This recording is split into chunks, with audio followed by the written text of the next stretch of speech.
Macaroni செய்யலாம். மக்ரோனிக்கு தேவையான அளவு தண்ணி ஊற்றிக்கோங்க. தண்ணியை நல்லா கொதிச்சதும் மக்ரோனி போட்டுக்கலாம். மக்ரோனி ஒட்டாமக்கிறதுக்கு ஆயில் போட்டுக்கலாம். வேகிறதுக்குள்ள வெங்காய தக்காளி கட் பண்ணிக்கலாம்.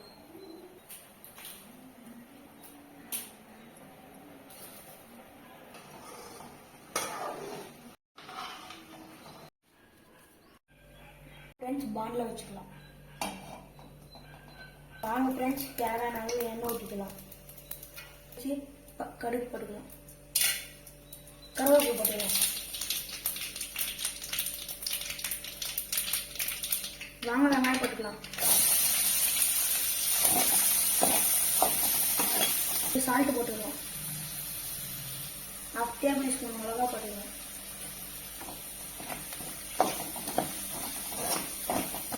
தக்காளி போட்டுக்கலாம்.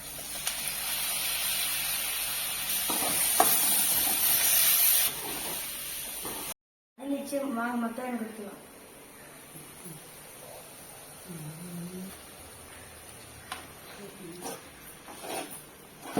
மக்ரோனி ரெடி ஆயிடுச்சு, சாப்பிடலாம்.